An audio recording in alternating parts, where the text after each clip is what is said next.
Welcome to Unscripted Gaming. My name is Josh. And my name is Mike. Good entrance there, Mike. I saved it. You know, it's been a few weeks since we podcasted. You know, been busy and traveling for work and whatnot, so I understand. Here. But we're back. We're back. We're here. We're with you. We're gonna talk about some video games.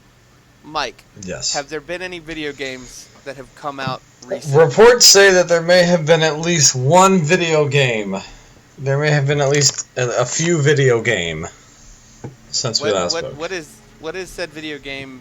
Alleged video game. Super Mario Sunshine. It's back. Get your HD remaster coming soon. I would buy it. Well, actually, this has been Unscripted Gaming. This has been Unscripted Gaming. We've been shut down from the internet for praising a awful game, but it's an alright game. It's okay. Didn't age well. I can't. You know what else didn't age well? Ocarina of Time. Therefore, never mind. Hey Josh, talk about Fallout 4. Let's get to it. Fallout, guys. You may remember a podcast we did a few months ago about the hype about Fallout 4. Yeah, well, I bought the game. Oh my god, it came out. It's out. I'm playing it. Talk to me. I am not playing Fallout 4 currently, but I am curious to hear Josh's thoughts. What do you... Go for it. Give me the word vomit. So, I haven't gotten to play it as much as I would like. Been really busy with traveling for work this particular week, which of course, the 1 week the Fallout comes out is the week I'm like away for a long time, but I still have managed to get about 8 to 10 hours in so far, and I am really enjoying it. Obviously, if you're a fan of Fallout, it's more Fallout. But I would say they've definitely made some changes to the Fallout formula. Some, I think, in very good ways. For those of you who may or may not know, this one is set in the Boston area. You are a wanderer whose family is parted ways with after the Great War. And so far, I have really enjoyed the environment, the characters, the speech system. You know, the character actually vocalizes as you have conversations with people. Still has the weird, Bethesda style kind of the Bethesda jank. It's so the dead eyes when you talk. But there's a little more life to the conversation, which is good, especially with the fact that the character has a defined voice. And there's a lot of new additions in the form of crafting, more than just, say, banging two weapons together to repair them. You can modify weapons, adding different attachments to them, improving their... For different functionality. Yeah. Like I have a pistol that I added a hardened receiver onto, as well as some different sights. You can also upgrade armor. You can also build settlements and build different food productions and water and beds and defenses and electricity as you kind of move throughout the wasteland. Right. And increase your factions, which, being only 8 hours in, I have not really gotten to explore that much, but I've done a little bit, and I really enjoy it. You are enjoying your time with it so far? I am enjoying my time with it. I have enjoyed the characters that have been revealed to me. I enjoy some of the mystery and intrigue through the main story campaign, the factions that I've been introduced to, the missions I've gone on, the overall atmosphere and environment of... The world itself feels designed in a cool way. Yeah, I really enjoy it. And for those who say that, it's just an up-resed Fallout 3, that is definitely not the case. The visuals are a lot better, a lot crisper, and I can only imagine what this game looks like on ultra settings. But I'm playing it on like medium or so, given the power of my PC. It still looks pretty good, controls well. Love my dog. Dog companion's brilliant. Dog companions are great. They're good. It's good stuff. Trying to think if there's anything else that I, again, haven't gotten too deep into the anything, game. I guess anything that off to the bat that you haven't been a big fan of, or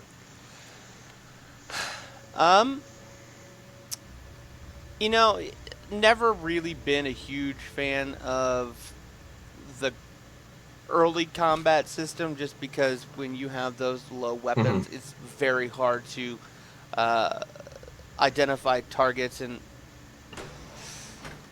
early in the game you're facing a lot of feral ghouls, and man, they're a lot faster than I remember, and they get up close and they fuck your shit and up. You have like your little like you just have to go into vats or die. Yeah, pretty much. I've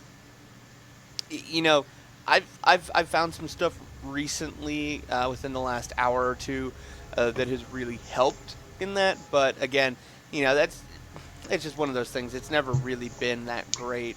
A lot of people have been reporting different bugs and glitchy kinds of things that you kind of find. I have not personally encountered anything like that so far. Pretty smooth then? Yeah, I've been pretty smooth. Yeah, I certainly understand, like, when, review scores are based on performance and things like that. I mean, obviously you can't, the thing should work out of the box, but, it's also weird just how, it's, things like that happen. Yeah, and I mean, somebody, I've heard this on multiple video game related websites and podcasts, people talking about the fact that there are so many possible combinations, because you can literally do almost anything, that it would be impossible for them to properly play test and QA every potential scenario, just because there are so many millions that it would take them literally forever to go through every scenario. That and the engine itself. Because they've been using that since like Morrowind or something. I don't know if it was the same one that they used, but just the same basis for it. Some sort of similar engine. Yeah, it's certainly showing its. It's showing it. It was kind of showing its age in like Skyrim, back when that came out. But I think I'm not certain how much longer it'll be before they really need to kind of, I don't know, do some overhauls with with launches like that. I mean, it's like, how much longer is that going to be like? Okay. I mean, it's easier nowadays because you can, patch stuff, but that shouldn't be an excuse for it to, not work out of the box or something. So, interesting to see what that looks like in the future. Yep. But, again, I did not play it day one just because of logistical reasons. So, I was 4 days removed, so maybe some of those early bugs I may have encountered, but those were patched out. I don't know. One other thing I don't like is, maybe it's just the fact that I haven't figured it out yet, but I used to like the fact that you could pick things up in Fallout and in other games and just kind of like ragdoll them around. Can't do that in this one. Or if you can, I haven't figured it out. Are you sure your character has hands? Same thing with... Are you sure your character has hands?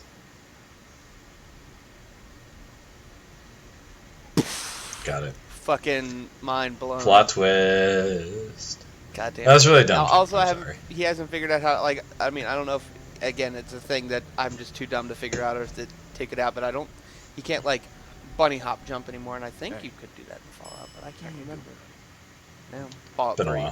But yeah, but I mean, few niggles aside, I'm really enjoying the game so far. Fuck feral ghouls, those guys are assholes. Yeah, there's really not much more to say. I wish I had played a bit more. As I go through the game and we keep talking. Ongoing live review with Josh. Yeah. That's exactly what. More coming soon. Yeah, stay posted. You know what you should do to make sure you get all the updates? Subscribe. Do it. Whoa, what a plug. Oh, man. Right there. Oh, man. That's beautiful. So good. Well done. Well, yeah, I guess I'll talk about what I've been playing. I probably was I've gotten around to a couple of backloggy type things this week since I haven't gotten Fallout. I looked at The Witcher and then I was like, I don't know. But I got around to playing through the first part of, or at least the first half of Broken Age, which is, kind of a point-and-click adventure, which is, I've really liked it so far. So I'm curious to see where that goes. I know that's kind of an older one, but like I said, backlog. Other part of my backlog was Destiny. Finally getting around to, seeing what all the hubbub was about there. And, I mean, there are problems with that game. I have no idea what happened. I think I just beat the main quest. Like the main kind of out-of-the-box vanilla storyline. But I don't really care, because that game's really fun. The gameplay's really fun. And I'm getting leveled up for raids and things like that, and I'm like, ooh, I'm excited. I want to play more of this game. Again, couldn't tell you a thing about the story. We're on Earth. There are bad people. There are different kinds of bad people. There's an orb that gives people powers that came from space or something. That's it. And then you just shoot stuff, and it's kind of like Halo, but slightly different. And you're like, okay. That was some grade A Oscar-winning analysis right there, but Yeah, I definitely went into this conversation not knowing anything about Destiny, and now I definitely know. Now I know less. Now I know even less. Yeah, actually, that's But probably. yeah, I see basically all the allure and the frustration. I totally get it now. I mean, it's a really fun game, but there are some problems that it has. The story is just. I mean, people say Metal Gear Solid 5 had a bad story. It's like, no, Destiny has bad story. I mean, Metal Gear Solid, there are problems there, obviously, but man,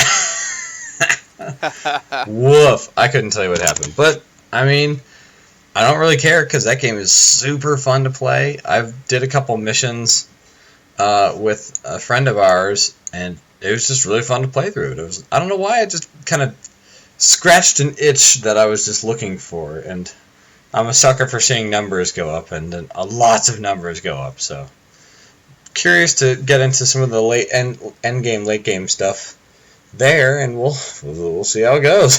But yeah, that's what I've been up to in terms of game, and just and oh god, I'll try and play through The Witcher before we do like a Game of the Year cast or something, but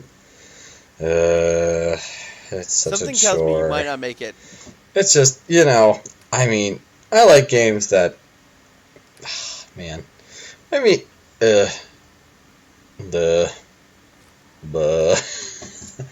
it's just kind of a That was a very concise and full analysis by Mike. Thank you. Yeah, it's just, I mean, because I kind of jumped into The Witcher. Have you played it post movement and combat patches? Have you played it since all the big round of patches? Yes. You played it since those big patches have launched? Yep.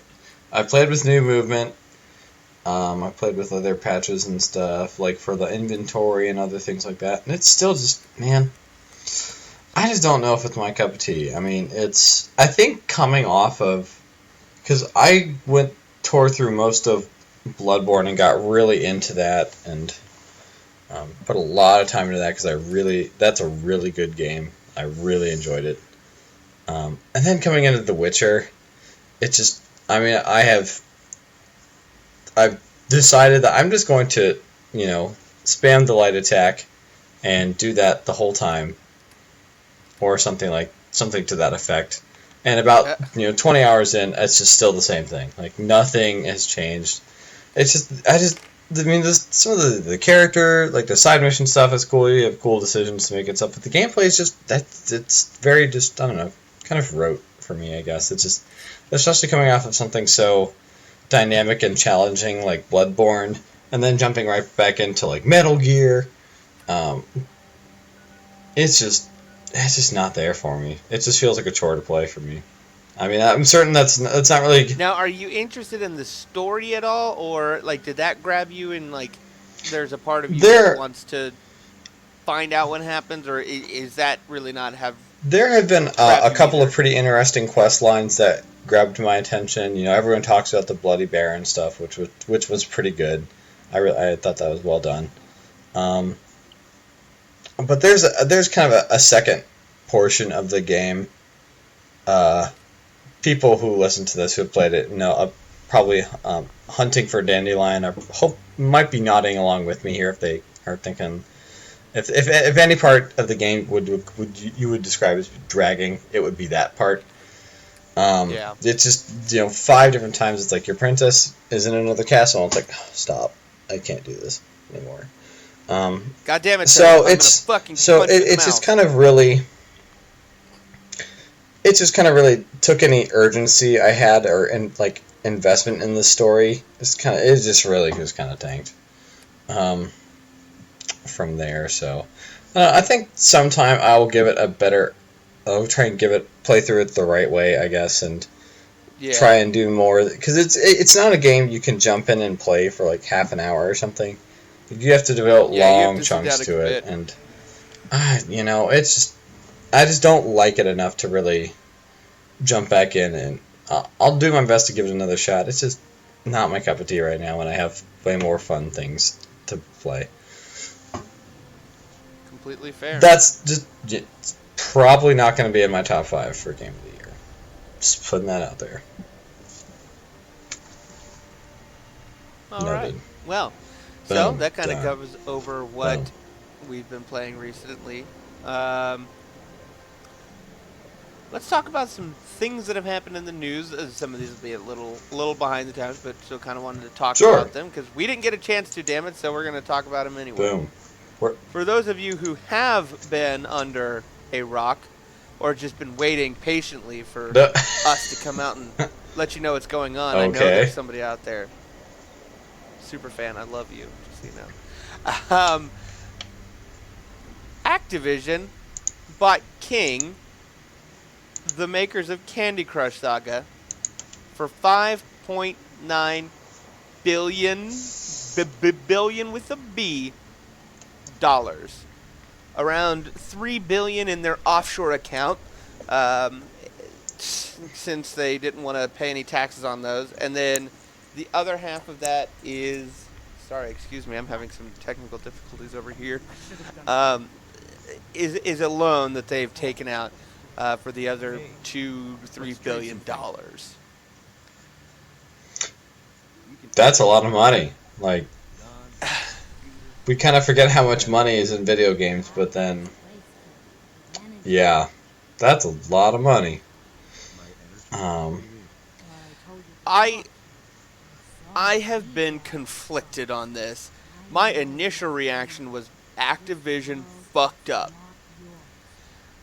As I've been thinking about it and reading about it and looking into things, and I'm not necessarily ready to say it still isn't a mistake, but I can definitely see the merits of it and what each company offers the other and how they benefit each other. I mean, because still long-term investment. That's I mean, a lot of money. with the kind of, I mean, with the reported revenue that King does daily, I feel like that 5.9 would be made back. I feel like that. I think it's a pretty good deal for them. I have a couple of the concerns about the future as well, but I mean, to quote Austin Walker here of Giant Bomb, I mean, he mentioned that that one of the big portions of this deal was Activision getting access to King's user base. And he says that there are 474 million active users in the third quarter of 2015. Playing King games, whether it be Candy Crush or one of the other popular titles. They have it's not just their only one, which is more people than use Twitter. Was the quotation here, and having access to data like that alone is very valuable. In addition to, just the profit here that King is turning out daily with some of these games here. The big question is going to be, like most people who play mobile games, I mean, there's not really a sense of, there's not like a brand loyalty or kind of a following there. So it's not, so you're not sure if, what happens to some of these players when the next Flappy Bird comes along. I mean, King obviously has a very proven track record of making these kinds of games that work, and they're very profitable because like I said, they have several titles within the top 10 of best-selling and most profitable games, in like the app stores. So they have, they know what they're doing, but it's there's not really a kind of loyalty here, because when the next Flappy Bird comes along and these people like the big spenders move along to something else, it's kind of hard to, it's that's kind of where this gets a little interesting, is to see what this purchase looks like a couple years down the road. Yeah, I know. As of this recording, on the Android App Store, King has 2 of the top 5 top grossing apps, with another one in the top 20, and I think it's a similar story on the iTunes App Store, whatever the hell that thing's called. And like you said, yeah, the user bases can be very nomadic and very swept up in the next fad. And my initial thought too was that I've heard many times people saying that King has admitted themselves they've basically been out of ideas and unable to really get out of that formula that they've used for Candy Crush, and the other games that they've released since then have followed that same formula. Now, while Facebook did a deal earlier to buy Instagram for users, they bought WhatsApp, for $1 billion, $2 billion, some billions of dollars to get users, and that's something that's not unheard of. But another thing is, now King has access to all of Activision's IP. So they have now a wealth of different franchises and products and games that they can ruin and turn into money fucking factories. Like Big Boss Pachinko, but on your phone. Did I say ruin? I meant to lovingly reimagine in the mobile space. Wow, someone's a little upset about this. But I think, like they've mentioned here, I think the big angle here is probably is the tax angle. That they're using $3.6 billion of assets outside the United States to finance that deal, which now that they're a part of Activision, they can make money for Activision inside the United States. Yep. So plus that 3.6, if Activision would have tried to repatriate it and bring it back into the United States to use here domestically, they would have paid around $1 billion in taxes, so that would have brought that down to 2.6. So they're like, fuck it, let's just spend it and see what happens. Yeah, that's a pretty smart decision to turn around and make an acquisition like this. It's certainly I can't imagine that that someone's going to prove me wrong on this someday, but I feel like people don't make $5.9 billion business decisions without thinking it would be a successful investment for their company. So absolutely. Again, I'm still not convinced. I'm definitely not. My knee-jerk reaction of they fucked up has subsided. It'll be very interesting to watch how they proceed over the next couple of years. And what comes of that. Indeed. So Mike. Yes? Nintendo hasn't made any news or announcements recently, well, they have. Oh, really? Can you tell me about that? I can tell you about that. They had another one of their Nintendo Directs. Their first Nintendo Direct, post Satoru Iwata So Mhm. the first one without him as Nintendo's head. How'd they do? Well, they had a couple of interesting announcements here. A rumored Twilight Princess HD, the remake of the Wii and the launched Wii title Zelda and the GameCube one. Oh, I forgot it came out on the GameCube. That's weird. That was the original platform. Yeah, I think that they're going to do an HD remake of that. I haven't seen the gameplay itself, but it sounds like it's going to be more of a. I don't know if they're going to be doing the kind of work that they did for the Wind Waker version, but where they did a lot of graphical touches. But hopefully, and I hope the Twilight Princess has a long tutorial, and I wouldn't mind if they did a couple things to shorten that segment because it is very long and very boring. So I hope they fix that. I don't remember. It may just have been I was in my brand new Wii bliss, seeing as I had bought it on launch day and took it home and immediately started playing Twilight Princess, and I just was so enamored that I don't remember. But I remember really enjoying Twilight Princess and not having that many problems with it or minding the fact that the tutorial was a little long. But that's just me personally. Anything else besides Twilight Princess HD and the Wolf Link amiibo?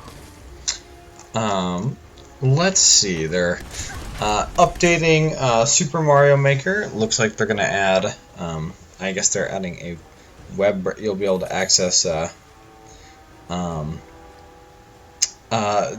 level portal that's going to have more robust searching options here. It doesn't look like you'll be able to access it in game, which is kind of bizarre, but it's nice that you'll be able to kind of search for good levels and then kind of, I guess, write down the name of the maker and then look them up later.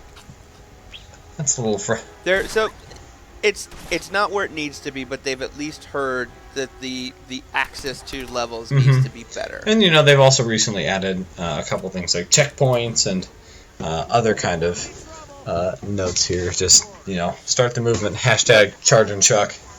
Bring him back. They also added the ability to change rules on things like fire flowers and mushrooms. So like in the original Mario games, that if you put a mushroom in a place and a fire flower there, if you were big, you got the fire flower. If you were small, you get the mushroom. And now it adapts to those changes like that where it did not before in Mario Maker, which is they're making it so you're closer to being able to make the original Mario Brothers levels in the game engine with the tools that are at hand, which I think is very good that they're supporting this game and they're adding more tools to make the game more robust. Absolutely, I can always get behind that. And then just the weird, oh my god, I don't even know what's going to happen next news is the fact that Cloud from Final Fantasy is going to be a downloadable character for Smash Brothers. Just those. I remember jokes about like, oh, I can't wait for Goku to be on Smash Bros. But now I have what? I don't even.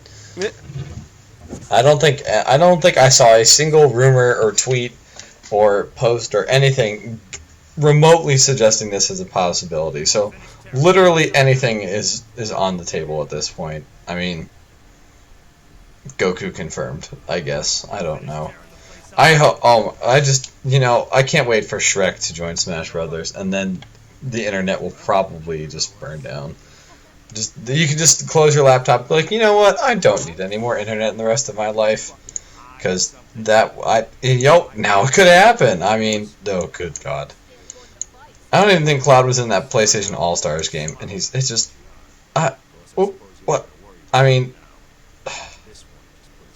Caught me off guard. I like Slash. He's got Slash. What? Cloud. He's got a big ass sword. He's got the fucking frosted Omega tips. Slash fucking Final Smash thing. Hopefully they use that. Omni Slash. That's the word. Yeah, there you go. Forgot for a second. Fucking wrecking fools all day, day. And then it seems like they don't think they announced a release date, but there's going to be a a dedicated Smash Brothers broadcast in December, so who knows what will come out of that? But I'm just pulling for Shrek.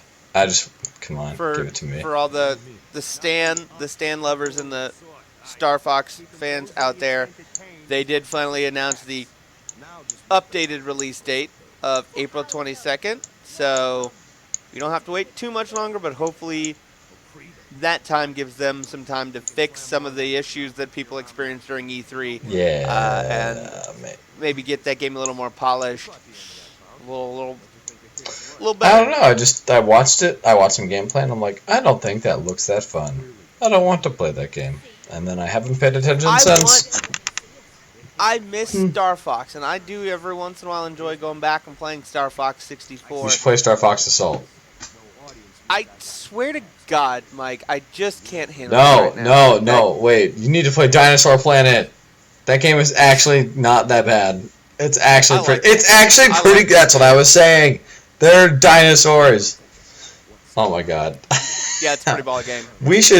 I want more Star Fox. We should find that, or you should emulate that, or get a streaming kit for a GameCube or something, and we should play through that game.